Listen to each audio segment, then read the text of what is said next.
Yeah, 100 icons, 100 photographs based on my research of just, we don't have the word cool really till the 1940s. So we backdated it a little bit to include like Zora Hurston and Mae West and Jack Johnson. Yeah, no, it was a really wonderful exhibit. So.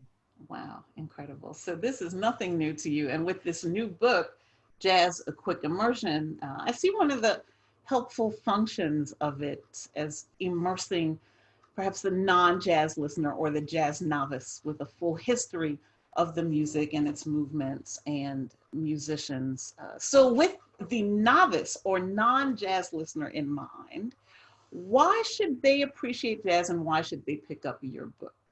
Yeah, no, I only had in mind the novice, for the most part, the novice jazz listener. Not only, but this is really written for the person who has no special musical knowledge, who might be interested in jazz. And I cannot tell you how many friends and colleagues I've had who have either said, I don't know how to listen to jazz, or it seems, it's a big universe, I don't know where to start. Or, even more so, someone will be in my house and they'll hear something like, I don't know, John Coltrane's Crescent record. And someone will go, what is this? It's beautiful. And I'll say, well, it's Crescent. And they'll go, this is jazz? I didn't know this was jazz. And part of me is thinking, you should know that. And part of me is thinking, we need to get you to listen to jazz. So most introductions to jazz really start by either saying it's a very complex music or it has very rich history. And it tells you it's going to introduce you to all the genres from New Orleans jazz to bebop to free jazz. And it already starts by saying this is going to be work, which I just don't think is a way to get people to listen to new music unless you're, taking a course like yours or, a course in music. And so I think jazz is actually, you just need a couple of things to know how to listen. And so that was what I took. So first of all, as you know, because you've read it, I said, all right, here is my simple thesis for my book.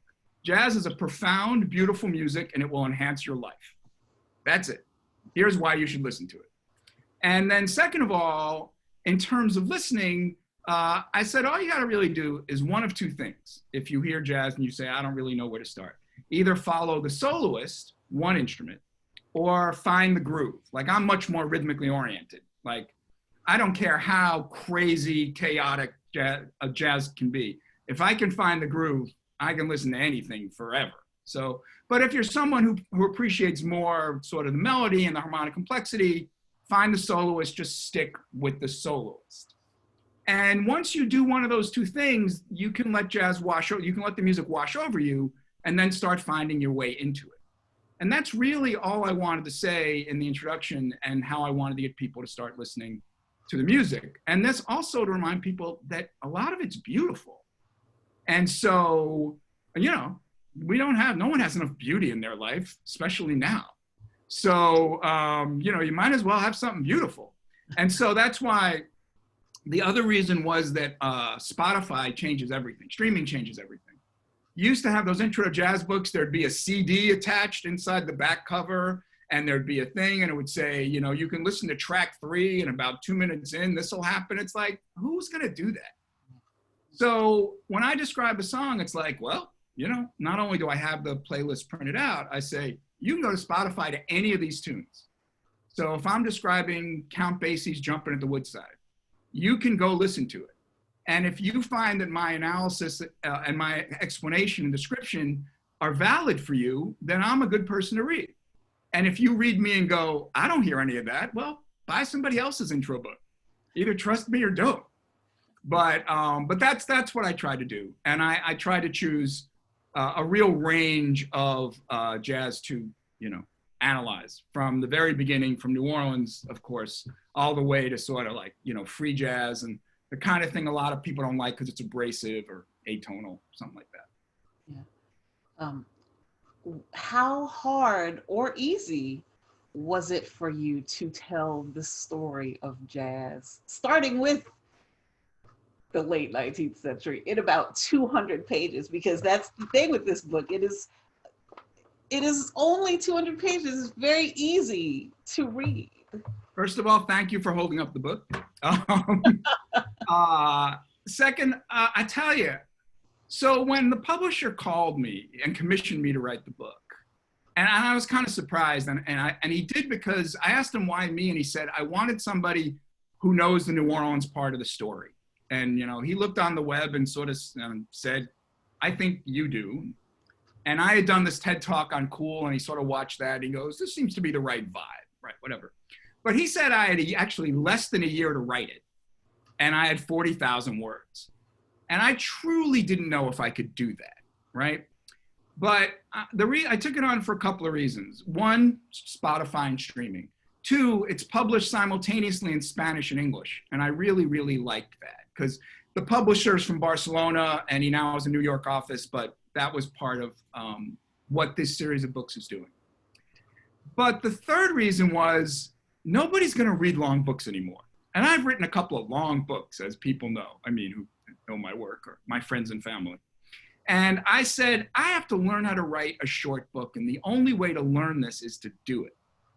And I said, the other thing is, because I'm not writing to an academic audience, I'm trying to get people to listen to it. I knew I could sort of write in the sense of like, here's what happened, right? Rather than, as we write academically, here's the debate, here's what's going on. A lot of introductory books that I read, by the time you're on page 5, they're saying, here's the debates in the field.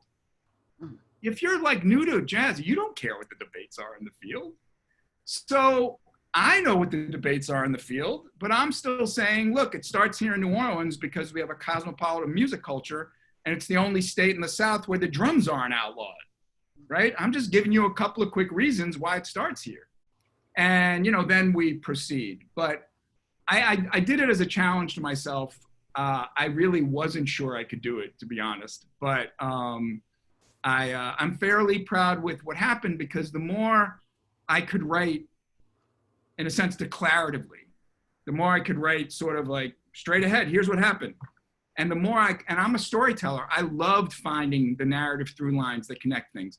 A lot of them I knew, a lot of them I knew, a lot of them I didn't.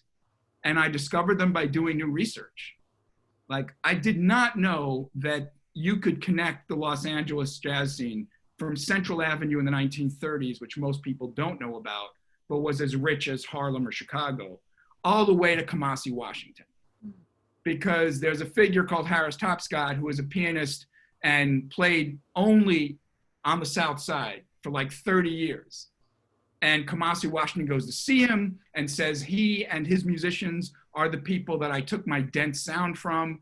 And so that I could get from the 30s to the present in LA was, you know, that's the kind of thing that made the book really rewarding to me. It's like, this is great. I actually am doing new research and finding new connections.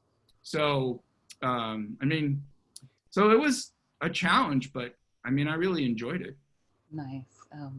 You mentioned New Orleans being the kickoff point. In fact, that's chapter 1 is New Orleans. Tell us a little bit more about the relevance and necessity of New Orleans in the discussion of jazz, because there are a lot of people who don't realize it.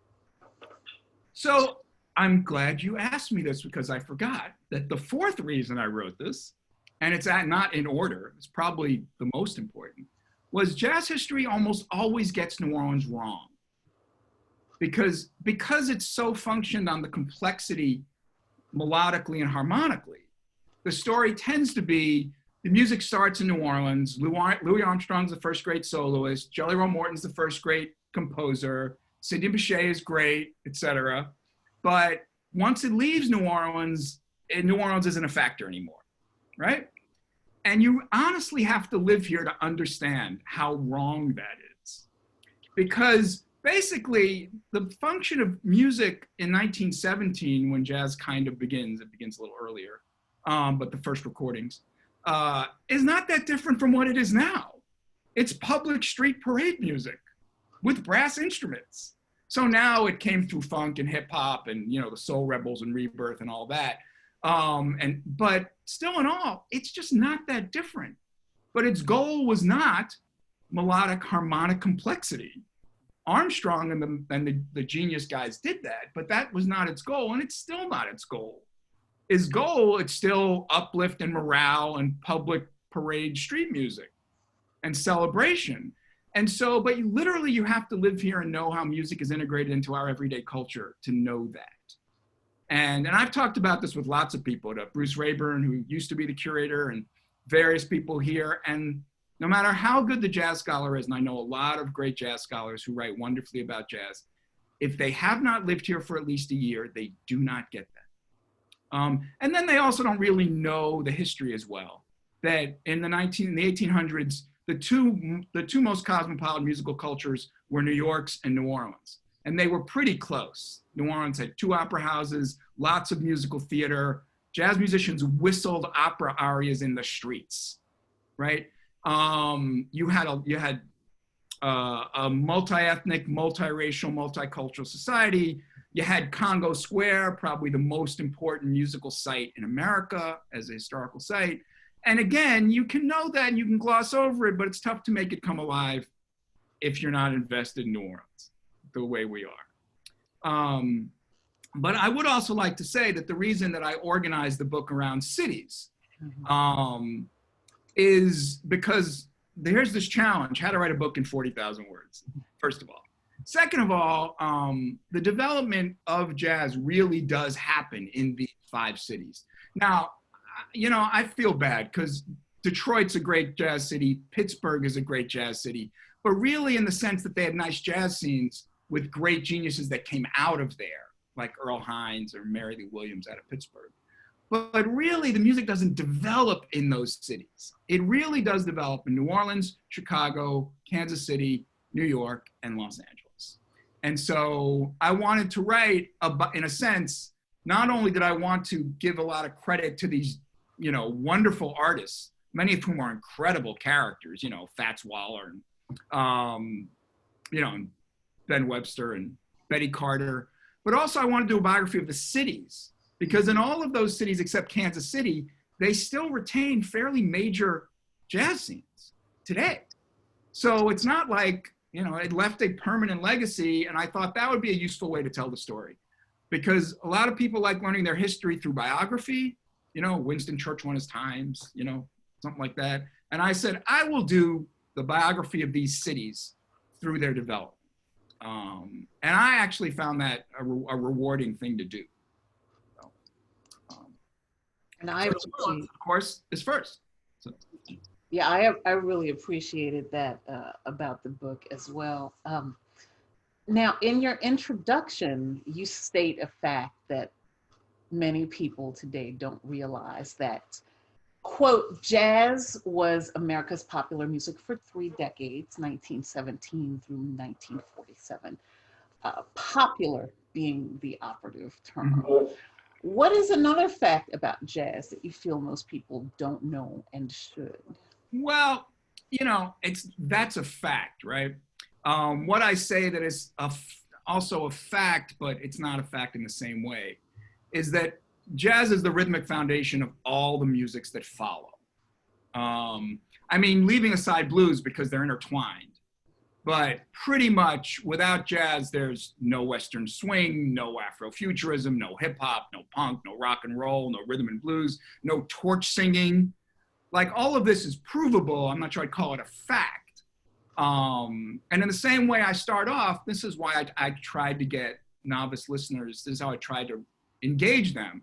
It's like, you already listen to jazz, you're just not calling it jazz, right? Mm-hmm. So the reason why Motown is so great is because the house band are all great Detroit jazz musicians, right? The reason, you know, Ray Charles is soul jazz. Steely Dan is a jazz rock band. It's like, just because you don't include jazz in this doesn't mean you're not already listening to jazz. And so I start out with a long paragraph of saying, this is all jazz. I mean, you know, when we talk about flow and hip hop, which you know much more about than I do, flow comes out of the kind of rhythmic pocket and groove that jazz invented. It doesn't, you know, it doesn't exist without it. I mean, there might still be sort of, you know, rapping over a beat on the street, which predates jazz, but not with the same complexity or with the same skill, which is why I like to, you know, always point out that Jay-Z's earliest nickname was Jazzy. Doesn't stick, but it's true. So, nice. Yeah, so that's how I tried to get people involved and say, look, jazz is a lot of things besides the art music that you may be associating with. Yeah, that is so important. And as an aside, I assigned my Loyola students to come to this class as this event as an extra credit opportunity, and I hope some of them are here because what you said is right on the money, and absolutely what they need to hear. Even though we've already talked about this because we have read the book, which leads to my next question. So you have been cognizant to center the primary role of Black people in the creation of what we call jazz. And another person who discusses and centers the Black creation of this music with his writings and talks is artist Nicholas Payton, and you might be familiar with his discussions on Black American music, or BAM for short, which he says is about setting straight what has been knocked out of alignment by mislabeling and marketing strategies. That is a quote. What can you tell us or add to this discussion that has been repeated by Payton and artists before him like Duke Ellington and Art Blakey? All right, so this is, as you know, both a very complex question and one you could do a whole course on. So let's see what I can do with a couple of minutes. So first of all, one of the reasons that I did this through cities is because nearly every chapter is about the African-American community out of which the music comes. And so it's not simply that the music is coming from African-American musicians. It's literally coming as an emanation of the culture of that city. And nowhere is that more true, for example, than in Kansas City, where there was a serious ragtime and blues scene supported by a Black middle class in Kansas City before World War I, before there was jazz. And so when the jazz scene comes out of that, with all the bands that start in the 20s, Benny Moten and Andrew Kirk and all those guys that eventually become Count Basie and a couple others, that is because there was a really supportive African-American community and all over the South, then called the Southwest, for those musicians. So that's the first thing. It's not simply that it's Black American music.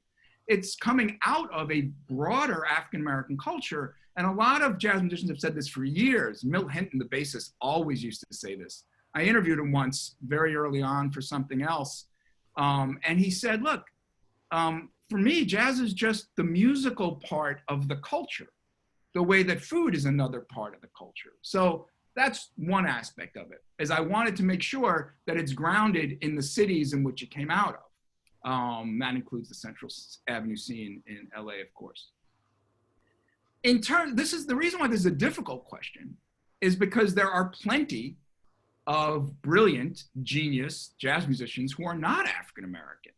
But nearly all of them will say that either at first they understood the music to be Black and learned how it works and learned what you had to learn about call and response and spirituals and all the timbres and all of that.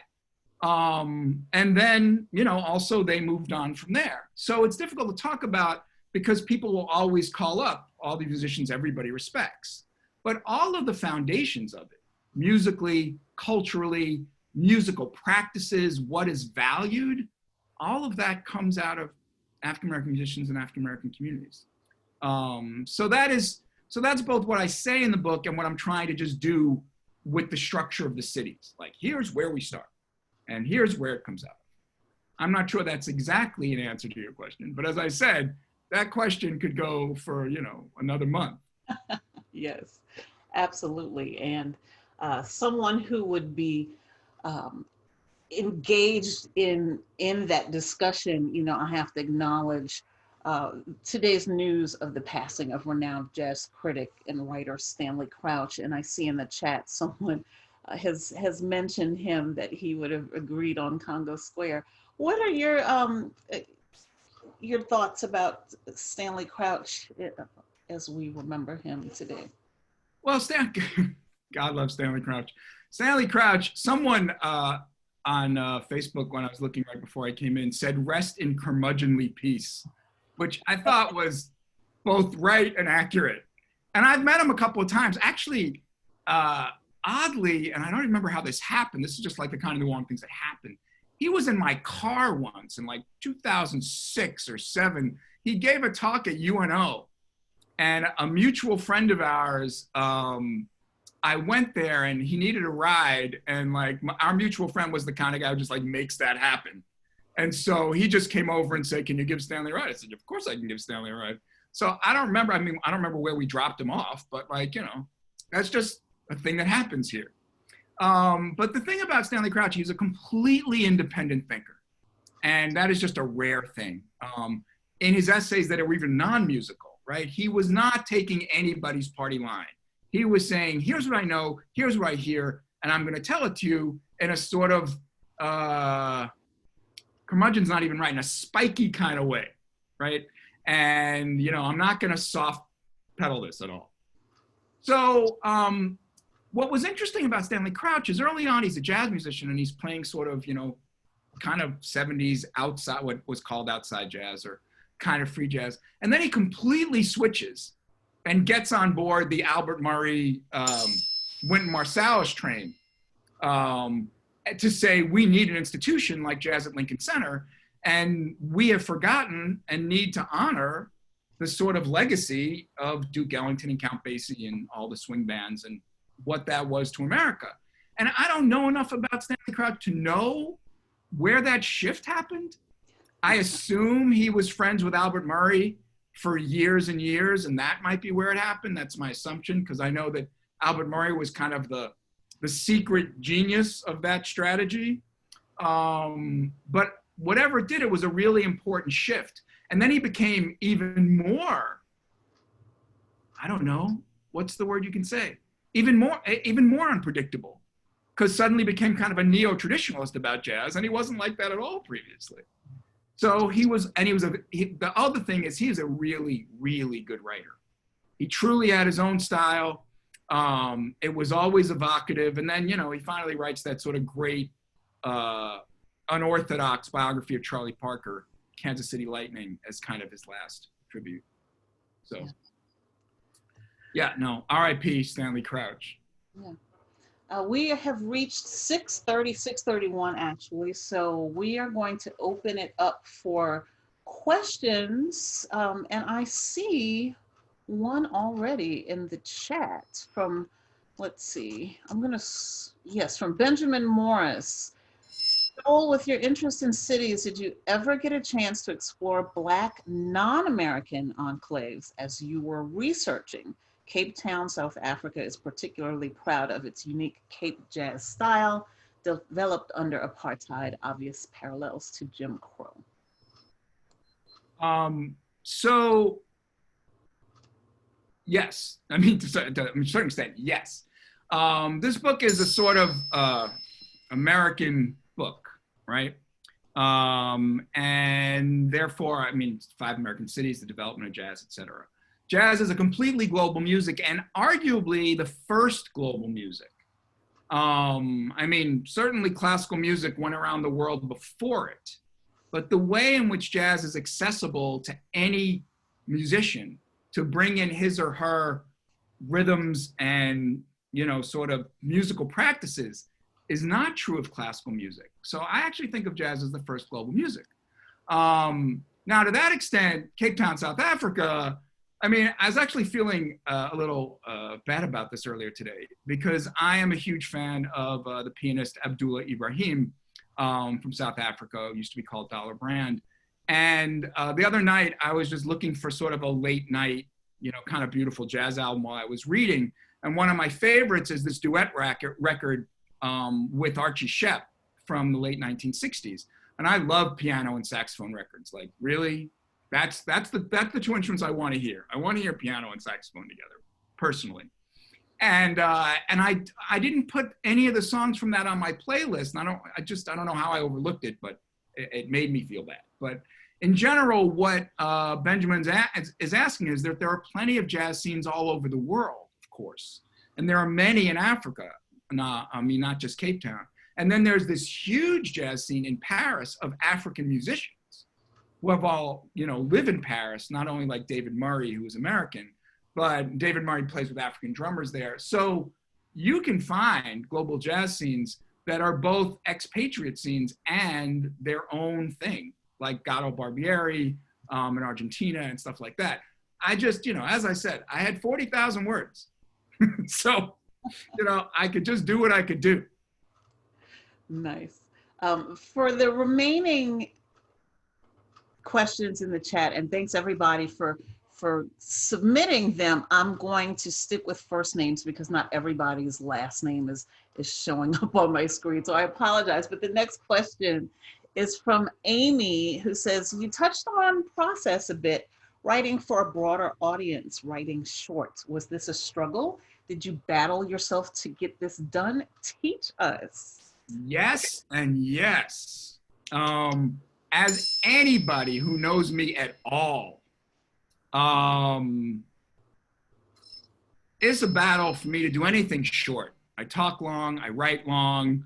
And so, as I said, I wrote this book in part to teach myself how to write a short book. Because as I said earlier, I don't think people are going to read long books anymore. I need to be able to distill what I have to say if I want a readership. I mean, people will still read long books, but really, we all know that our attention spans are shrinking. And so, to Amy's point, I wrote this book as a challenge, and I wrote this book to see how can I get a few narrative through lines that people can follow in a short book that will impart a lot of knowledge. So, for example, in this book, I know, of course, as you do, that Louis Armstrong and Duke Ellington are going to come up the whole book because all jazz musicians worship them. And at some point, they're going to do their time with them, no matter how outside and avant-garde they eventually become. So I know there are going to be those through lines, right? And I also know that some of them are going to, everyone's going to go to New York at some point after 1940. So that's going to come up. And so you just kind of, what I did, if Amy's actually serious about, teach us, is, you realize that you can't do everything in 40,000 words. So what's the most important thing I can do? The most important thing I can do is help people love jazz, which I am hurt by the fact that jazz happens to be the lowest selling, least streamed genre of all genres. This should simply not be true. And so I don't need to write another complicated book to tell people why jazz is great. I need to try to get them to listen to it and, enjoy it and help them enhance their lives. So so once you have that's the prize, that's my objective. How do I get there, right? So then you leave some room for the stuff you love. Like I know the Kansas City history better than almost anyone, which is to say a lot of jazz fans don't know how important Kansas City was. And the fact of the matter is there's no Charlie Parker if he doesn't grow up in Kansas City, which may be the richest musical culture of the century, meaning that was unknown. That was a bohemian culture in which everyone made music to please themselves. It was off the radar. We used to play this game of if you had a time machine, where would you go? And I always said I would go to Kansas City in 1934 because no one knows it's there. It looks like a really great time. It's inexpensive. The greatest musicians in the world and some of my favorites are there. I'm going to Kansas City, which of course is a song that is about that lost scene of going to Kansas City. And anyway, so you allow yourself some private stuff. For example, that there has to be long sections on Miles Davis and on John Coltrane, what you have to budget for. And then you decide what is important. And then you just don't, this is the key part. You just stop caring about the stuff you can't include. And that's really hard to do. Of course, I was given 40,000 words and I wrote 48,000. And I asked my publisher if we could go long and he went, no, we can't. So then I spent, about a month cutting out quite literally, every excess word. So I had to cut 20% out of the book. But that was what I wanted. I want people to love jazz. I want them to get involved. So that means I also connect it to its other music, right? How jazz connects to rhythm and blues and to rock and roll. And I connect people they don't think connect. Like that Lou Reed loved Ornette Coleman, that Bob Dylan went to see Thelonious Monk, that Duane Allman said all he listened to for a year was Miles Davis's Kind of Blue. And actually, once you know that, if you're an Allman Brothers fan, you know that that's where he learned how to phrase, because Duane Allman actually phrases a little like Miles Davis. Short, moving phrases, no virtuosity. So that was my goal. It's like, how do I connect it? What do people know? Start with what they know and try to engage it. I'll add one more to your factoids of connections there. The group Kool and the Gang, they were originally known as the Jazziacs. So that's I did not know that. Coffee trivia game. We have 8 questions left so far and about 20 minutes. So coming up next from Courtney, she wants to know what you think about the reception of jazz in Japan. You know, I don't know that much. I mean, I know that that pretty much the entire New York jazz industry, what the jazz clubs, are basically kept in business by Japanese and German tourists. That I know from just going to jazz clubs. And I know how much the Japanese love jazz, because even before our recent resurrection of vinyl as, you know, the wonderful sort of analog format that it is, Japanese record companies either licensed from places like Blue Note or did new reissues of classic jazz records on Japanese labels that were beautiful and pristine. So I know that their investment is very high, but I actually have not read enough to explain their appreciation. I mean, I would like to say that they just have really good taste and they love it because it's great music and great art. But I don't really know otherwise what the theories are on why they love the music so much. But I know that they do. I appreciate they do. And I know all jazz musicians must appreciate how much money they put into the jazz economy in New York and probably around the world. Robert asks, how did it come about that jazz came to be regarded by so many as music for old white guys? And he says, speaking as a jazz-loving old white guy, especially given its Black origins and long association with cool and with transgression. Now, this is an excellent question that I have some idea about, but not all. So the short answer is that from the very beginning, and leaving aside a man like Stanley Crouch and Albert Murray, most critics and writers of jazz are old white guys. I mean, if not old, are white guys and have always been. So therefore, the way you're going to learn about jazz tends to be mediated by white guys in newspapers, and the DJs on a lot of jazz stations are white guys. I mean, not WBGO and a couple of other great stations in America, but still. Other than that, I don't know. Like, there's always an episode of a sitcom that makes fun of jazz, you know, and it's always a white guy sort of, you know, either dabbling in jazz or saying that his girlfriend should go see jazz.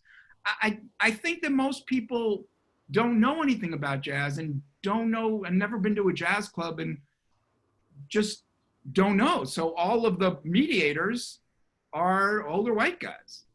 So they think it's the music they love and they don't understand it. I don't have a particularly erudite answer for this question, but I will grant that what Robert asks is at least partly true. And it has always confused me because everyone seems to know that jazz is an African-American form and that African-Americans created the music. But whether people think that's in the past, I don't really know. So that's the best I can do. Alec asks, how do you feel about the evolution of jazz as it is fused with other genres? Do you feel like it is a unifying and boundary-pushing genre? If you do listen to modern jazz or jazz offshoots, who are some of your favorites? All right, so this is a question that I took very seriously when I wrote it. So first of all, there's some obvious stuff, right, that some people know. So big band swing, which is the rock and roll of America between 1935 and 1945. When I first started researching swing, I had no idea it was as big as rock and roll. And I would read, you know, this is the Great Depression. And I would read these articles about some band no one's heard of, like Art Bronson and the Bostonians, playing on a Wednesday night in Salina, Kansas, with 1,300 couples dancing. What are you kidding me? I mean, that's how it was in every city in America. And so, first of all, we had a public dance culture. Second of all, we had literally thousands of bands. But that, when I was first doing my first book, that's what really drew me. And also that its rhythmic strength and power, its groove, was actually very impressive. Just nobody talked about the groove because everyone was interested in the solo and the complexity of music. So the evolution of jazz is, in this sense, the thing I'm trying to get to is when jazz becomes rhythm and blues in the mid-1940s, the most obvious example is that Louis Jordan and his Timpani Five, who basically rule the top 10 for a lot of the 40s, they are basically a small band breakout from Chick Webb's big band in Harlem at the Savoy. And so they take all of big band swing, they knock it down to 6 or 7 pieces, they add vocals and a little bit more formal sort of pop music, elements of pop music, and you have what is the next popular form. And rhythm and blues is a small band jazz form. And then rhythm and blues will later sort of morph into rock and roll. Some people think rock and roll is just a white name for rhythm and blues. I'm not going to get into that debate right now. But I would say, so that's the first thing that interested me, is when jazz directly morphs into other forms, like rhythm and blues. One of the things, in fact, I love about contemporary jazz is when an avant-garde band like the World Saxophone Quartet goes back and does Jimi Hendrix tunes, or goes back and plays sort of rock and soul tunes with this enormous musical technical mastery. So then there's something like Western swing, which, Bob Wills, who's a huge jazz fan and who starts the whole genre of Western swing, Bob Wills once drove 500 miles to see Bessie Smith. And so his awareness of both blues on the one hand and how to adapt big band swing to a more country and Western audience, these are the things I love. These are the connections I love. And so, again, one of the reasons I wrote the book, and one of the things I've always been fascinated with, is academic scholarship tends to want to emphasize the discontinuities and say, this is the genre I'm talking about, and here's how it's different from everything. And I've always wanted to emphasize the continuities and show that this is sort of an ongoing kind of fluid set of lines. And not to say one more thing about this, one of my favorite ever archival moments, and now that you run the Hogan Jazz Archive, Melissa, I know that people have this at the Jazz Archive all the time, is I was up at the Rutgers Institute of Jazz Studies, and I was reading the Jazz Oral History project that had been done in the 70s by the Smithsonian. And I was reading Milt Hinton, the bassist, and Panama Francis, the drummer, and they were the rhythm section of Cab Calloway's band, big band, the real popular one in the 30s and 40s. And they were the rhythm section on all of these rock and roll songs that were uncredited. And the interviewer said, really, like what? And Milt Hinton names like 20 songs. Bobby Darin's Splish Splash, Lloyd Price's songs. He just names 20 songs. And he said, look, no one doing rock and roll knew how to set a groove, which is what we did. So on the one hand, you have that they are the rhythm section and rock and roll is related to jazz on that level. On the other hand, one of the things he said in his interview that Panama Francis said was, I would try to teach these young rock drummers what I knew, and they weren't listening. Like, they were going to play the big backbeat because that's what they heard. And so there is a break in which rock and roll becomes rock and roll in a different way. But I'd always wanted to write a book that went from swing to rock and roll, and I'm probably not going to write that book. But that was why, like that moment, it was like, oh, this is amazing, right?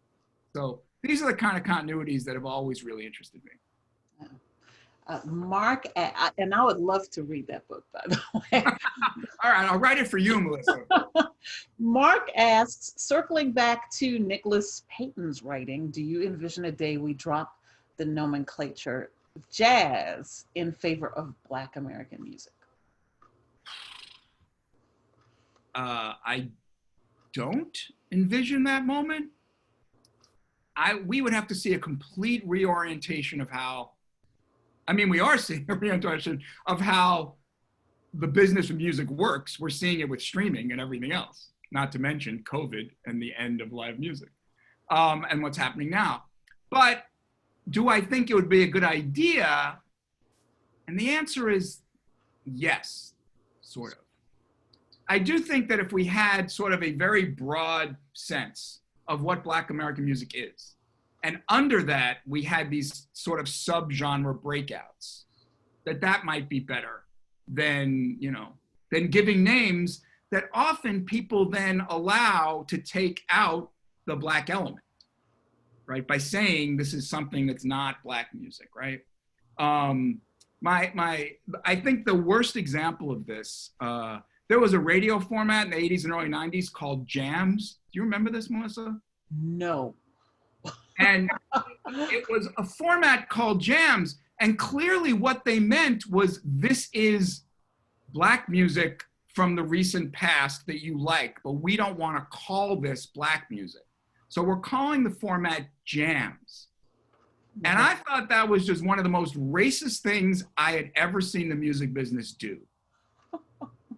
And so, Nicholas Payton is responding to things like that in all kinds of ways. And of course, to a much different idea of, not breaking it up into genre and saying, again, he's talking about the continuities and not the discontinuities, which I do like.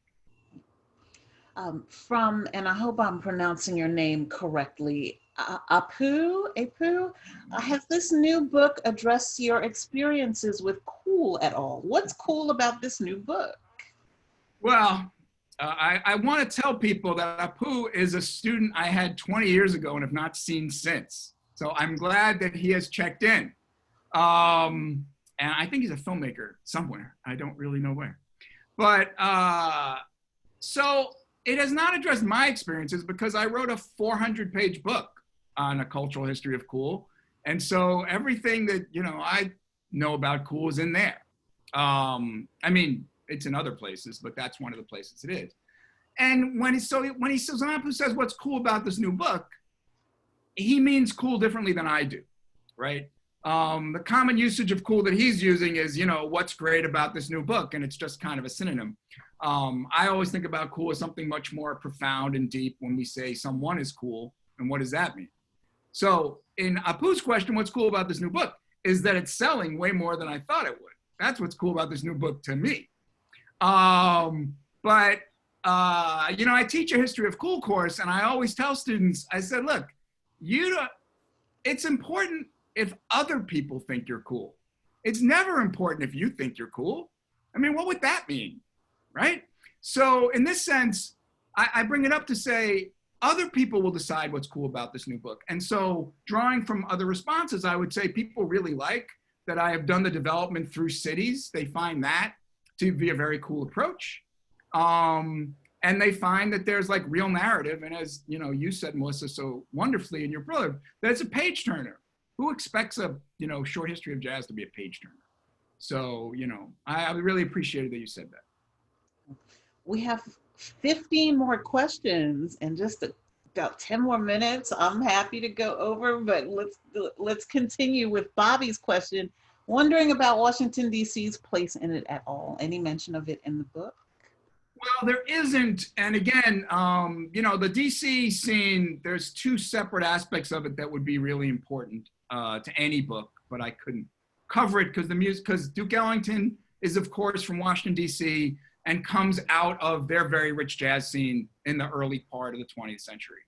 And then you have, in the last 30 years, the rich jazz scene that grew up around U Street. But I don't know if there was a jazz scene there as much as there were some really good venues there. So to some extent, as I said earlier, I chose these 5 cities. I still feel a little bit of pang of regret that I couldn't include really important places like Pittsburgh and Philadelphia and Detroit, all of which had really sort of wonderful jazz scenes. I mean, John Coltrane's whole quartet came off the Philadelphia jazz scene when he was living there, and those were his colleagues.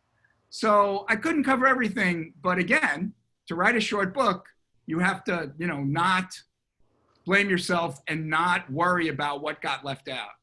So, in a way that I really had to teach myself, stop worrying about what you didn't do and start thinking, what did I do that worked? Because no one but you is going to know what you didn't do. And so, don't let that drag you down. As a writer, you got enough neurosis about being a writer and anxiety, so try to get rid of that one. Randy asks, tell us about the Spotify connection. I also actually, I thank you for asking that question. So the playlists that are in the book are all on my Spotify account. So this is my chance to say, you should friend me or follow me on Spotify. Because if you do, you just go to public playlists and all the playlists from the book are there. So you could quite literally listen along while you're reading. So there's a playlist for each of the chapters in which anytime I mention a song in Chicago or in Kansas City, you can listen to it. And then there are the separate playlists, which I haven't yet talked about, that are in the back that are just about the formal elements of the music. So there's one for the blues, one for the ensemble, one for the groove, one for sound and solo, and then one just called Jazz Beauty, because I think these are beautiful performances and you should listen, you should enjoy them. So I think you either look for Joel Dinerstein on Spotify, or my actual handle is JD Prez, Prez. That's always because Lester Young's nickname is Prez. Early on, when I needed a sort of name on the web and my initials are very common, I just said, all right, let's see if JD Prez worked, and it worked. So I've just been doing that for 20 years. But please follow me, go to the public playlist. That's the easiest way to listen to it, and all the songs are available. So what is the other part of the question about the playlists? Well, that was the only part of Randy's question. There's a question from Bree next, and then there's another comment about playlists that we'll get to. So Bree's question, what's your favorite part of the book? All right, well, my favorite part of the book, because I'm very partial to this, is the Kansas City chapter. It's a little known part of the history. It's integral to all of American music. It's an amazing scene. It's so this is the weirdest thing that you'll probably hear somebody say tonight. Kansas City was the Las Vegas of the 1930s. I'm not saying that to stretch a point. It was the Great Depression. There wasn't a lot of money. It was run by a corrupt mayor named Mayor Tom Pendergast. He didn't observe the prohibition. He was the local liquor distributor. And so all the clubs were open all night. Literally, the Basie Band worked 9 to 5, and that meant 9 p.m. to 5 a.m. That was their regular gig. And there was music all night, and musicians loved it. I mean, even though it was segregated, which is a big problem, obviously, the black part of town where all the black clubs were, all the musicians played, and you could hear the music in the street. The drummer Joe Jones used to say that in Kansas City, people walked in time. They walked in swing time from club to club, because that's how much music there was. And so, but it's not only that. It's also because when all of those musicians come to New York, the Count Basie musicians, Lester Young and Count Basie and Joe Jones, they all become part, and basically they create the jam session scene in New York, in Harlem, from Minton's and Monroe's, that produces bebop. And not only is that true, because New York didn't really have a great jam session scene before that, but Charlie Parker, who of course invents bebop sort of with Thelonious Monk, Charlie Parker grows up in Kansas City in the saxophone culture, and then everybody moves to New York. So their impact is inestimable. And the third part of this, well, there's four. One is that Charlie Christian, who's one of the first great electric guitarists, comes out of Oklahoma City and through that scene. But the third part of it is that Big Joe Turner, who's one of the great blues singers of all time, and has two of the first great rock and roll hits, Shake, Rattle, and Roll, and Flip, Flop, and Fly, both of which Elvis covers. Big Joe Turner starts out at the age of 12 singing on the streets in Kansas City with a blind singer. And then he winds up running the best club, the Sunset Club, where he is a dishwasher and singer. And he would literally walk out the door and start singing in the street and saying he was calling his children home while he wiped dishes in the middle of the street. He would just be sort of, belting out these blues. And then then he moves to LA and he has a bunch of rhythm and blues hits, and then he plays rock and roll. And Joe Turner, as I quote in the book, said, look, I've been singing exactly the same way since 1923 in Kansas City. And people called it jazz, and they called it swing, and they called it rhythm and blues, and they called it rock and roll. And I haven't changed a damn thing about the way I sing. So if you want a sort of answer to your, should we call it Black American music or should we do the genres? Big Joe Turner basically, to be the answer was, you call it Black American music and the genres stop getting in the way. But I have not seen anyone do a really good chapter on Kansas City and how both where it starts with its kind of rich Black middle class community and where it ends when everyone comes to New York. And Mary Lou Williams, one of the great arrangers, comes to New York and arranges for Duke Ellington. I just haven't seen anyone do it in a really long time. There are good books, but there's no short, accessible access to the culture. And so my favorite part is that I got to write that. So that is a true and honest answer. Well, next up from Bob, and I think this is what you noticed regarding the playlist, we have comments, not necessarily a question. He says, Joel, with respect to your playlists while reading, not only did I absolutely need to listen as you described a track, I needed to dive into those you explicit list in your playlist. I needed to listen to all references. It transposes a 200-page book into a multi-week read/listen, and I approve. I sense that the playlist can grow and grow over time, even after the reader is finished with the last page. So I see this, your work as a living document. I don't think you're constrained to 40,000 words. It's the word count plus the dynamic jazz track references. So that thank you, Bob. That, was a sort of nice restatement of my goals with the book. I actually, I know Bob, and he had written to me that it makes the book like War and Peace, because if you're going to stop and listen to each track, it's going to take you forever to get through the book. And I think that's great.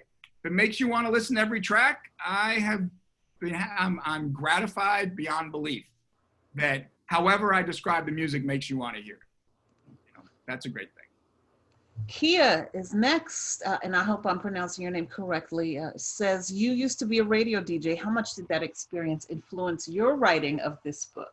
That's a great question. It's a lot, and I'll tell you why. Because, of course, in New Orleans, we have a great station, WWOZ-FM, the Jazz and Heritage Station of New Orleans. As T.R. Johnson likes to say, the greatest station in the nation. Actually, we all like to say that. And I was a DJ for 10 years. And this is another New Orleans story. I really wanted to try and do that. I moved down here in 2003 and I started volunteering. But as you might expect, nobody wants to leave that gig. Everyone has a slot and, there aren't a lot of open slots.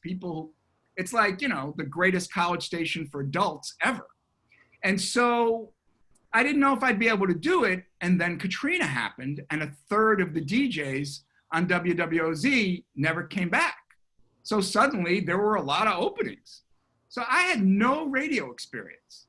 And suddenly I had a radio show. This was like amazing that people would even let me do that. And I'm friends with T.R. Johnson, who's the Tuesday afternoon jazz guy from 4 to 7 p.m. And I was friends with another DJ whose name was Catfish. And so they let me, try it out. But what really happened at that point was I was doing a midnight to 3 show for a couple years, which was pretty challenging. And then I got the Monday morning slot from 6 to 9. But what happened is that, of course, WWZ has all the new jazz releases. So I hadn't really been keeping up with jazz for the last 10 years while I was in grad school, because grad school and writing a dissertation is a demanding thing. It'll also drive you crazy. And so I began to listen. I began, of course, to talk to TR and talk to other jazz fans and go to the great sort of jazz scene in New Orleans with a lot of local musicians. And so I was able to both reacquaint and then learn a whole lot about jazz that was popular and I was on for 10 years. And so it's actually central to I could not have written this book if I did not have those 10 years on the radio. I got to try things out. I got to make the connections with other kinds of music. I did a vocal set every week, because one of the things people don't seem to get is Frank Sinatra's a jazz singer. Billie Holiday's a jazz singer. You know, you sort of have to recognize how central jazz is to American music instead of having them sort of roped off as like singers. And so I would do a vocal set every week, which was really fun. And so, yeah, I couldn't have done it without it. And in fact, it led me to another reason I felt bad this afternoon was I think the jazz musician with the best body of work in the last 20 years is a saxophonist named Charles Lloyd. And I did not put any of his songs on my playlists. And I was just a complete oversight. And I felt bad earlier today because I was playing one of his CDs. But anybody who's listening who needs to start somewhere, you should buy a Charles Lloyd CD or listen to Charles Lloyd. We're just over 7 o'clock, and we have lots of questions left. I see a few comments integrated in the questions. So for time purposes, I'm going to stick to the questions, but Joel will see all the comments, as will you. The next question is from Dan, who says, I would love to hear some more of your new discoveries, stories that you learned in the process of writing this book. All right, well, that would take a while, but I'll give you two, because they're probably my two favorite. One is, so I had to verify this. Fats Waller, in 1926, was playing at an all-white venue in Chicago called the College Inn. And one night he's playing and he notices a couple of guys who look fairly suspicious. And after a certain tune, these guys came up, put a gun in his gut, and took him outside. They were gangsters. This is Chicago in the 20s. And they threw him in a car, and he thought he was going to die, which is a reasonable sort of thing to think. And they put a bag over his head, and they drive him across town, and they take him out, and they push him through into a building, and they push him down. They take the bag off, and he's at a piano. And they brought him to play for Al Capone's birthday party. He was Al Capone's favorite pianist, and his gangsters brought him his birthday present as Fats Waller. So Fats Waller played as if his life depended on it, which it might have.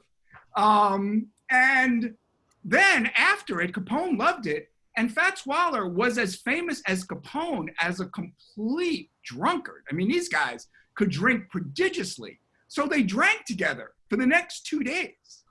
And then when they were done, Al Capone stuffs a couple of $1,000s in his overcoat pockets and drops him off at his hotel.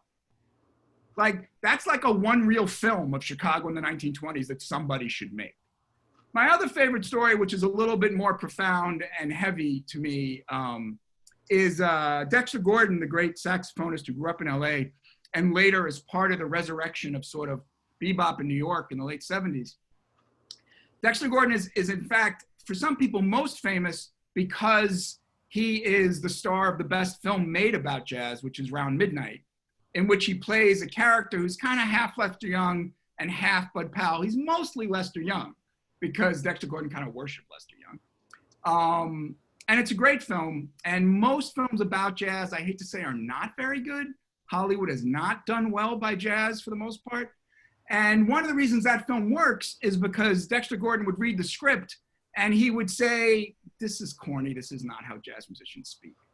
You know, it was like a white writer and a French director, and he goes, I'm not saying this. This is not what we would say. But here's what I came to say. So before that started filming in the mid-'80s, Dexter Gordon had lived in Copenhagen for a very long time. And an expatriate who got married there and lived there for 15 years. And at some point in the late 70s, he hadn't played in a long time. And he hadn't practiced, and he had a dream in which, and he says this wasn't a dream, in which the great tenor saxophonist Ben Webster, who also lived in Copenhagen, had died 5 years ago, came and sat on his bed. And Lester woke up and he sees Ben Webster as an apparition. And Ben Webster says, hey, Dex, can you still play? And Dex goes, of course I can still play. He goes, are you sure? Because I don't think you can. And Dexter goes, I can still play. He goes, well, you better get to work. And so Dexter Gordon, first of all, swears it happened and that he realized he needed to actually start playing 6 hours a day like you do when you're a musician. He really was out of practice. But second of all, he said you could see at the bed where Ben Webster was sitting there. So all of you who are mystically inclined can believe this. But the really touching thing for me, which I did not know, is that, and I might be moved here, is that the reason it happened in part is because Dexter Gordon played Ben Webster's tenor saxophones. Ben Webster gave it to him when he died. I mean, before he died, he bequeathed it to Dexter Gordon. So even if it wasn't Ben Webster, his saxophone came to life as Ben Webster and said, Dex, you better start playing because I don't think you have the chops anymore. And that to me is an amazingly profound story about jazz just across the board. We have actually just one more question. I mistakenly mentioned that there were about 50 more, which is actually chats, comments in the chat, like the old school chat room. So that's fun. We have one last question from Apu. And while in this book, you're of course focused on the past as a chronicler of jazz, blues, and of course cool. Any present day musicians or groups you would recommend we should listen to?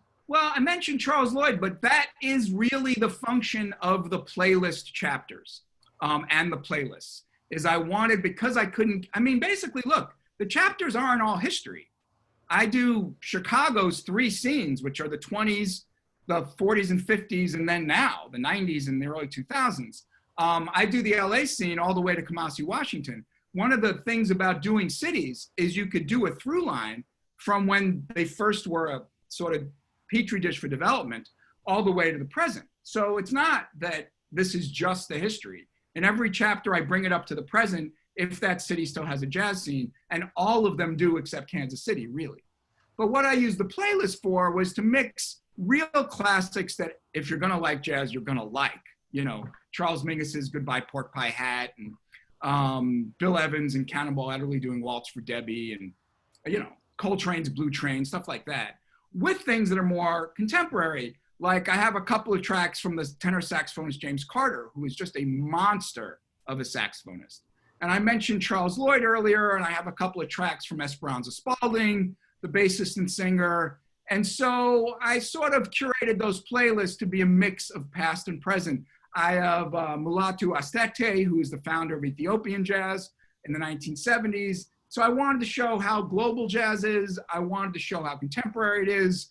And so the playlist, the short playlist chapters in which I basically describe every track in like 2 sentences are really meant to give you places to look for now. That's what they're for. And we do have one final question that is a really good question because it's a bit of housekeeping. If this convo will be available for others to listen to later. And I'm going to ask that of our host, Garden District Bookshop. If that is so, I hope so, because this was so great, Joel. And I want to thank you for your work and for this book, Jazz, A Quick Immersion. Thank you, Melissa. It was a great talk. It was really fun. I want to hold up the book too. But especially if you're in town, you should buy your book from the Garden District Bookshop. I want to thank Britain and the Garden District Bookshop for having us. You can also order your book from Britain even if you don't live here. But I don't know if this is going to be available, so that one's over to you, Britain.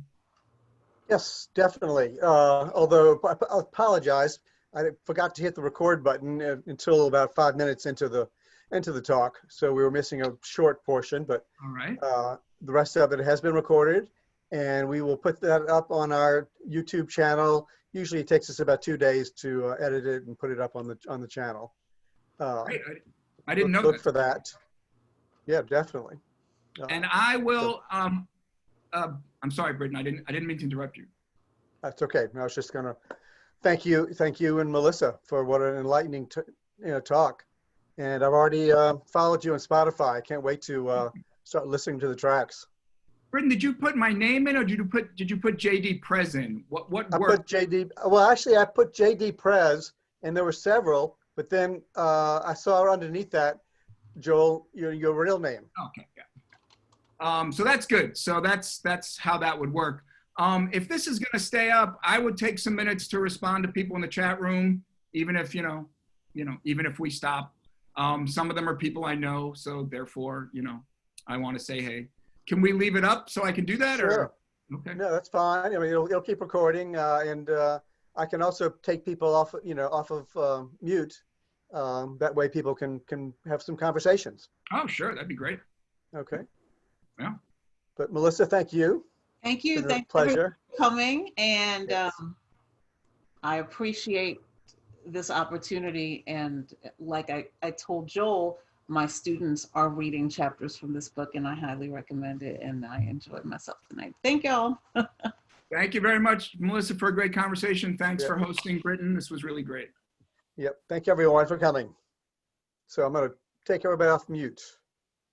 Yeah, If I anybody, can. I'm going to look at the moment at questions and comments on the side to see who I didn't get to. After that, I'm open to questions. Actually, it's easier for people to take themselves off mute if they want to speak to the audience or to Joel. Joel, what about, it's Les, what about part 2? It sounds like you have a lot of stuff. Yeah, no. I don't want to do a part 2, to be honest. The only part 2 that would make sense would just be to do contemporary jazz, which people know better than I do, to be honest. What about a deeper dive on the Kansas City? Yeah, and I've thought about that, but I don't think I'm going to do that. I mean, if I was going to do a part 2, I might actually focus on Kansas City is a great idea, but the problem with Kansas City is that most of those recordings, it wasn't recorded well. Most of the recordings are not only, can't even be cleaned up that well. So one of the reasons that scene fell out is because if the band didn't get out of Kansas City, there aren't a lot of recordings to prove my point. So that won't work. I mean, I don't think I'm through writing about jazz, but I don't have a follow-up on this. Gotcha. On some level, I wish someone would offer me a book like A Great Immersion to write A Quick Immersion, because then they wouldn't have to read my 400-page book. And I might try to do that at some point in some way. And that'll have some jazz, but I don't think I'm going to do that otherwise. Thanks. Hey, Joel, I just have to tell you, there was a venue in Buffalo at the Central Park Grill. I used to do my laundry in this little strip mall right near there. Right. My first R&B jazz club. I don't remember its name. I just remember being there a few times. It was just an amazing sight. So Buffalo had its own jazz history that I think was rich in its era back in the 80s. Buffalo had a major jazz scene both in the 40s and 50s, and then weirdly later, depending on whether you call this jazz, depends on your sort of feelings about Spyro Gyra and sort of the fusion bands like that, or Chuck Mangione, who came out of Rochester. But Buffalo had one of the great jazz clubs in the country, the Tralfamador Cafe, or the Tralf, and it used to be a small underground club. And then they tried to revive the downtown district, and they built this beautiful, acoustically perfect club. I saw Wynton Marsalis there on his first tour. He's like wearing a pinstripe suit. He was like 22. And so, Buffalo has always sort of had its own little sort of piece of jazz, but not like the other cities I discussed. Absolutely. But thanks a lot for this book. It's been really a pleasure. Thanks, Bob. I appreciate it. All right. Who else? Joel, I had one quick comment and question. Okay. The comment is the playlist sounds great on Spotify, so thanks for putting that together. Okay, great. And secondly, what did they used to call film noir back in the 1940s or early 50s? That's sort of, so it's not, the funny thing, by the way, I have to make the connection to jazz because that's what we're talking about. But the funny thing is that people connect film noir and jazz, and there's very little jazz in film noir. It's just a connection people make because it's the same period, but there isn't actually a lot of it. But film noir is a term that the French coined in 1945 to mean dark cinema, which meant either dark part of human nature or the fact that it's, black and white and sort of an aesthetic and artistic black and white. But they really didn't have a name. I read the original reviews, and they would call it crime drama or crime melodrama. They didn't really have a sophisticated way. They didn't really know what to call it. So part of my chapter in the history of cool about this is that they really didn't know what to call it. And so when they made The Maltese Falcon in 1941, before there was film noir, the ads are hilarious. They will say things like, Humphrey Bogart is a strange man in a strange city doing a strange thing with a strange woman. Like, they just didn't have a language. They had no vocabulary for it. Thank you. All right. Other questions? The floor is open.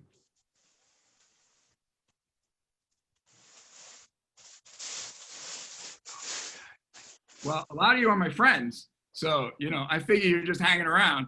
Yeah, hanging around. Yeah, there was Hey, a. Pedro, don't you have a question? You're a big jazz head.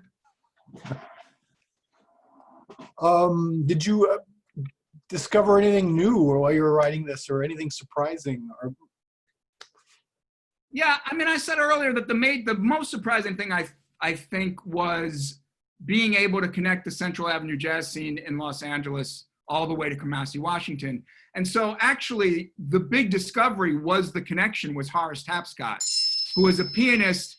He led this orchestra, the Pan-African People's Orchestra, that only played in South and South Central LA. They never toured. He understood his band to be a community orchestra. And basically he mentored and tutored all kinds of local musicians. Kamasi Washington and his friends, Thundercat and those guys, saw those guys. And it's a heroic life. amazing. Yeah, Mike Watt and Henry Rollins went to go see the Pan African Orchestra. I think with the Raymond Pettibone, the illustrator for all the Black Flag records. That scene was really close, you know, just a few exits down the highway from where Horace Tapscott was doing his thing, which is amazing. That makes total sense to me. And like, I'm sure Mike Watt as a bassist is influenced by jazz in general and that band in particular. Oh yeah. Yeah, no, but Horace Tapscott, who I knew who he was, but I didn't know his story and his life. So to some extent, that was the truly great new discovery of an artist that I didn't know. The other one actually it's related is Sonny Chris, who I knew as an alto player in the 40s and 50s, but I discovered this new record in '68 that were Tapscott's compositions. And I'm blanking on the title, but it really sounds like the jazz album made after the Watts riots. Like, you can hear that it has form and you can hear the compositions, but you can also hear the kind of anger and kind of the searing hurt. And it's just an amazing record. I think it's called Sonny's Ghost. I forget the name of it, but it's Tapscott's compositions. He is the conductor of the ensemble, and it's Sonny Chris, the alto, as the leader. And that was a really major discovery for me. Cool. Other folks? Yes, Adele. You have to unmute. You have to unmute. So sorry. Who do you consider the greatest jazz performance that you've ever seen? Oh. And actually, just go first. Were there? The question is whether there were any A-list performers that you saw, because you mentioned not seeing Bill Evans, which I guess I can now hold over your head because I saw him twice. Yeah, but so you missed that. You missed that boat. But like, who did you end up seeing? Because I know you, you know, that you saw a heck of a lot of people. I saw a lot of people, but in a sense, when you ask me that question, a lot of sort of moments come to mind of being in jazz clubs in New York that are almost as much about the stories that, you know, taught me a lot about jazz as anything else. And I know that's kind of a weird answer to the question, but strangely, when you ask me that question, what really comes to mind is I was once at the Village Vanguard and I was sitting like almost like on the first table next to the stage. And the band was Ed Blackwell, the drummer, who's from New Orleans, but was in Ornette Coleman's band, and Don Cherry, the trumpeter, who was also in Ornette Coleman's band. And it was an interesting sort of gig. And around the fourth sort of song that night, Don Cherry was playing piano, even though he also played piano. and he was just noodling. Like, it wasn't going anywhere. And Don Cherry was a junkie. I mean, you know, he had a heroin addiction. And Cherry's just like, you can tell he's kind of in his own world, and what he's playing is weird. Only he can really hear whatever's making sense to him. But it sounds to me like piano noodling, and I'm a little sort of bored and annoyed in a way. And Ed Blackwell starts playing this one drum figure, whatever it was, over and over and over again. I mean, like 50 times. And I'm going, what is he doing? And I happen to know that the drum figure was the opening of this composition from Old and New Dreams, which is the band they were in. So I actually recognize the drum figure as an opening of a composition, but I don't know what he's doing, and I'm a little annoyed at that. And then after about 50 times going through the drum figure, you can see Don Cherry, who's only 3 feet from me, start like hearing it off in the distance, like, I hear something. I know it's supposed to mean something. I don't quite know what it means. And I literally watched him consciously go from hearing it to knowing he's supposed to get something from it, to getting the message, to saying, oh, we're supposed to start that tune, and then starting the tune. And that took about 2.5 minutes, maybe 3. But I understood at that moment what you can do with a drum and what you can do with a message. That Ed Blackwell was saying, here's how I can tell you we need to start this tune. And I'm just gonna play it over and over till you understand it. I have to say, it was kind of mind-blowing. So I have a lot of those moments, and that's what comes to mind more than the people I saw. And I saw everyone who was alive, I mean, after about 1985, who I could see, including people like Charles Lloyd. I just told my friend TR recently that Charles Lloyd, who is, as I said, has the greatest body of work in the last 20, 25 years, he had been sort of away from the jazz scene for a long time. He started out in 1966. And I saw his first tour when he came back at the Knitting Factory in New York in like 1992. And it was phenomenal. And the same year, because the Knitting Factory is one of the great, if not the best kind of jazz club in the 90s in New York, was the David Murray Octet, one of my favorite all-time bands. And they were playing. So, you know, in a sense, what comes to mind is like my favorites and not who the greats were. I saw Sonny Rollins like 5 times in the 80s, and it's hard for me to top that, including his solo concert at Carnegie Hall. So, you know, those are highlights, but, you know, otherwise, I don't know how to, you know, bring up all of them. But that's a good question. Going to jazz, and also nobody would go with me. And so I would just go myself on Sunday nights when, as you know, jazz is expensive. And so it's like $25 plus 2 drinks. And, you know, I did not have a lot of money. But on Sunday nights, most people aren't out. So after a set, the management would always say, well, you can stay for another set as long as you buy another drink, but you don't have to pay another cover. So Sunday nights were my night. That's when I went. And that's when I learned. So that's what it brings back. Wait, and I have one other little tale that I will connect from what you said. So, is it so that Dexter Gordon played Ben Webster's saxophone? Yes. Okay, because I saw Dexter Gordon, and I was as close to him as we are now. Well, actually, we're miles apart, but it was one of the times that I took myself to a jazz club, and I'm sitting there. I think it was a Blue Note. I'm sitting there at the bar because it's a lot cheaper than sitting at a table. And before he walks on stage, right, he's walking from the back, so he's passing right where I am. And he did this all the time, where he would, after people are applauding for him, he's holding up his saxophone. He's like, it's not me. It is like coming through this horn. And I think I've seen some other people do that, possibly in respect to Dexter, but it kind of makes like so much more sense knowing that he's like not only channeling his own sound and his own instrument, but also greats that have gone before him. And please, by the time I saw him, it was, you know, he'd come back from Copenhagen and, you know, he had this whole different approach to just playing and respect for jazz. So I was not aware of this story, and I have read the book, but, you know, I haven't memorized it. And yeah, I loved putting those pieces together.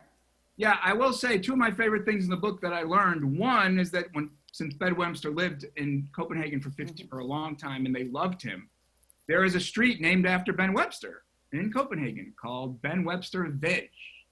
And there's also a street named after the Chicago saxophonist Von Freeman because he played jam session for 40 years in the same club. And so there's a street called Von Freeman Way. And so I like putting those things in the book so that you get a sense of how important some people think these jazz musicians are. They name streets after them. And they're not even people you know, right? It's not John Coltrane and Miles Davis. It's Ben Webster and Von Freeman. All right, since my sister has stopped asking me questions, the floor is open. I'm done. I'm done with you. So, how you doing, Steve? Good, Dave. How are you? All right, from Albany, New York. Here, there's an article I sent you. I don't know if you got it in today's Albany Times-Union, our local paper, about an old hotel called the Kenmore, and we're gonna move our law firm offices into the Kenmore next month. It just got a complete restoration. And the story is about, in its heyday, it was a hotel and there was a ballroom, and Frank Sinatra and Louis Armstrong performed in it.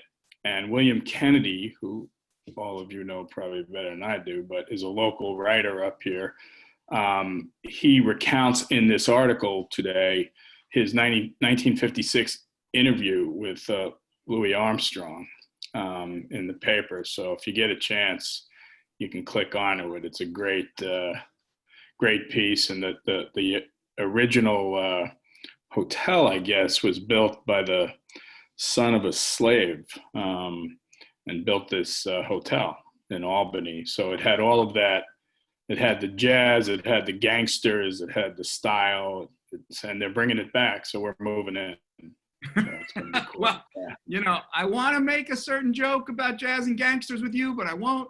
But that sounds great. And also it allows me to tell this story, which is not in the book, although I think it might be in the cool book, because you're talking about William Kennedy, who's a great novelist of Albany, just a great novelist in general, interviewing Armstrong in 56. So the following year in 57, there's a very famous kind of story that is really an American history story, not just a jazz story. 1957, as some people know, and I'm sure some people don't, one of the major civil rights events happened when they tried to desegregate Little Rock High School in Little Rock, Arkansas. And the white community, you know, basically didn't want that to happen. It was very volatile, et cetera. And President Eisenhower didn't quite know what to do and did not act very quickly, as somebody would later, and as even he would later, to do something about it. So anyway, then while that was going on, Louis Armstrong's playing in South Dakota somewhere. And there's some like young kid who's like 19 or 20 who is a stringer for the Associated Press for whatever stories they get out of South Dakota, right? It can't be a very exciting sort of job. So he goes to interview Louis Armstrong, and Louis Armstrong, famously being somebody who smiles on stage and never talks about politics and never talks about race, says in the middle of the interview, what they're doing down there to my people is a goddamn shame. And then he says that the president has no guts. And these are things that people didn't say, and Armstrong never was thought to say. And he said a couple other things. So the guy wrote up the interview, brings it to his editor, and his editor said, there's no way Louis Armstrong said those things. And the guy said, he did. I didn't make him up. The guy said, you have to go back and have him sign it. So he goes back to Louis Armstrong. And for some reason, I'm drawing a blank, but Louis Armstrong signs and he goes, I said every word, Satchmo, you know, and, you know, goes back and he prints it. But, you know, so this is one of the great stories of Armstrong in 56 and 57 becoming somebody who had never spoken out about politics and becoming much more active. He's a jazz ambassador in the world. He's chosen to represent the US State Department. He goes to Ghana, and he's getting sort of, you know, a little bit more, not only politically aware, but someone who can no longer sort of hold his tongue. So that let me tell that story. So thanks, Dave. Joel, do you have any formative recollections from your KCR DJ days? I didn't. What do you mean, my KCR DJ days? You did a overnight jazz show on WKCR, like I around did not. 19. Well, I did one here on WWOZ. I remember that, like midnight to Yeah, 3 to or 3. something like that. Okay. Steve, I did something on KCR. I'm pretty sure I didn't. Okay. It could be. However, and this is why you know how hard it was for me to write a short book. Reminds me of a story that I would like to tell, and that is, of course, not in the book. When I was writing my dissertation, I was home for a month in the summer. I got my doctorate at the University of Texas at Austin, and I was back in Queens living with my mom for a month, visiting her and stuff like that. And my mother was 45 when I was born, so she was much older than I was, and she literally grew up in the 1930s. And somehow I had forgotten this. Like, I didn't ask my mother. I'm researching the 30s, and I never asked my mother about it, which, you know, I don't even understand how that happened. But anyway, I'm listening to WKCR, which is how this comes up. Thank you, Steve. And they're doing a Count Basie tribute because the last member of the classic 30s Count Basie unit, Earl Warren, the alto saxophonist, had passed away. And it's the kind of thing that WKCR did. And so my mother, who doesn't know anything, never knew anything about boundaries, comes sort of into the room and, you know, with some kind of question, I don't remember what. And I'm listening on this transistor radio, which is probably orange, and Count Basie's playing. And my mother suddenly looks up and says, "Is that Benny Goodman?" And I'm kind of stunned by this. And I went, "Well, no, it's Count Basie, but that's pretty close." And, you know, not realizing that she danced this music when she was in her 20s, because I just didn't realize it. And she says, "Oh, yeah, and you'll have to excuse me for the politically incorrect language that she used, because, oh, yeah, the colored bands always played faster." So, you know, that my mother knew that that African-American big bands might sound different than the white big bands was kind of shocking to me. And so it is also why I dedicated my first book to her, and that's really the dedication. Because actually I left one thing out. She heard it and she goes, "Hey, that's my music." And I went, "What?" And I said, "Oh, well," so I dedicated the book to her because swing music was my mother's music, and I didn't know it till I was, you know, I don't know, in my mid-30s in New York. We're having a whole family story here, so, you know. That's a good story. Thank you, Mary. Anybody else? Well, this has been great. I mean, the whole conversation with Melissa was great. Thank you, Britton, for letting us go on and on. My pleasure. I'm glad this will be available. Thanks, everybody, for coming. Thanks, everyone, in advance for buying a book. Whether or not you do, I'm still thanking you in advance. You know, I will speak to some of you fairly soon, and some of you whenever. All right, folks, have a good night. Good night. Good night. Good night, everyone. Good night. Thank you all.